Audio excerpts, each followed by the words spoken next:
नमस्कार, one India Hindi में आपका स्वागत है। मैं हूं शिखा थोरिया। राष्ट्रीय स्वयंसेवक संघ के प्रमुख मोहन भागवत ने हाल ही में कहा था कि सभी भारतीयों का डीएनए एक ही है। अब इस बयान के बाद बुधवार को असम में संघ प्रमुख मोहन भागवत ने सीएए पर बड़ा बयान दिया है।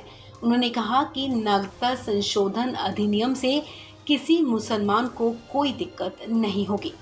सीए और एनआरसी का हिंदू मुस्लिम विभाजन से कोई लेना देना नहीं है। गुवाहाटी में भागवत ने कहा कि राजनीतिक लाभ के लिए इसे सांप्रदायिक रूप दिया गया। मोहन भागवत मंगलवार शाम 2 दिन की यात्रा पर असम पहुंचे थे। आरएसएस प्रमुख ने ये भी कहा कि अल्पसंख्यकों को लेकर विभाजन के समय जो वादा किया गया था, भारत उसका पालन कर रहा है, लेकिन पाकिस्तान ने ऐसा नहीं किया। उन्होंने कहा कि धर्मनिरपेक्षता, समाजवाद या लोकतंत्र भारत को दुनिया से सीखने की जरूरत नहीं है। गुवाहाटी में कार्यक्रम में मोहन भागवत ने कहा कि सीए किसी भारत के नागरिक के खिलाफ बनाया हुआ कानून नहीं है। भारत के नागरिक मुसलमान को सीए से कुछ नुकसान नहीं होगा। विभाजन के बाद एक आश्वासन दिया गया कि हम अपने देश के अल्पसंख्यकों की चिंता करेंगे।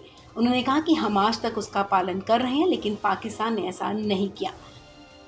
अब सीएए एनआरसी ये किसी भारत के नागरिक के विरुद्ध बनाया हुआ कानून नहीं है। भारत के नागरिक मुसलमान को सीएए से कुछ नुकसान नहीं पहुंचने वाला।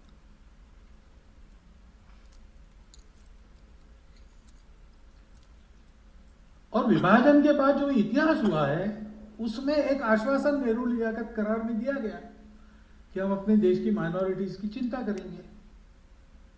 हम आज तक उसका पालन कर रहे हैं, पाकिस्तान ने नहीं किया।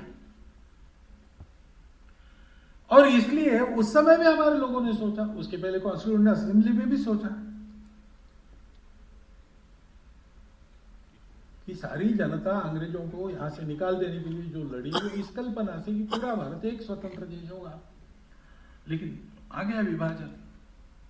विभाजन मान्य करते समय कोई सार्वमत नहीं लिया गया।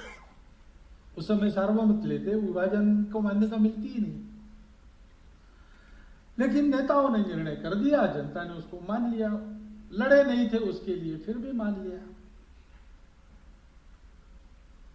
मान लिया तो उस निर्णय को मानने के कारण जिनको बेदखल होना पड़ता है, आज तक होना पड़ रहा है, उनका क्या दोष है? उनकी कौन चिंता करेगा?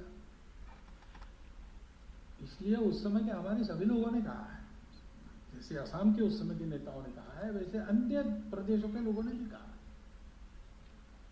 कि भाई हमारा ये नैतिक दायित्व बनता है,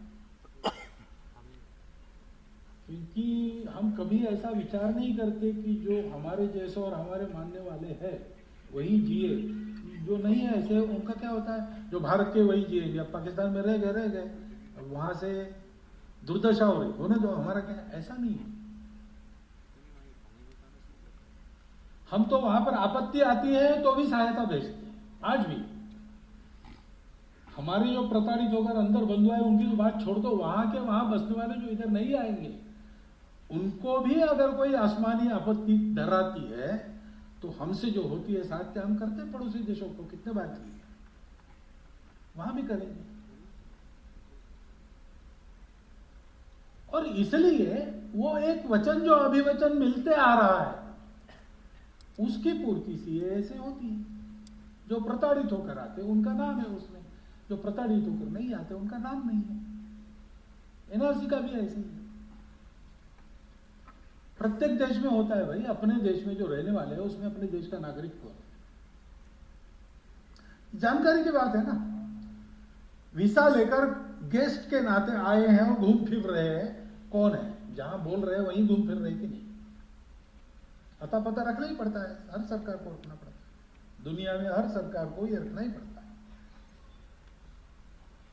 और बिना अनुमति कौन आए हैं, उनका क्या करना ये बात की बात है, लेकिन कौन है ये तो पता चले। अपने संबोधन में भागवत ने कहा कि हमें धर्मनिरपेक्षता, समाजवाद या लोकतंत्र दुनिया से सीखने की जरूरत नहीं है। ये हमारी परंपरा और खून में रहा है। हमारे देश ने इसे लागू किया और जीवित रखा। इस खबर में फिलहाल इतना ही। तमाम अपडेट्स के लिए आप बने रहिए वन इंडिया हिंदी के साथ।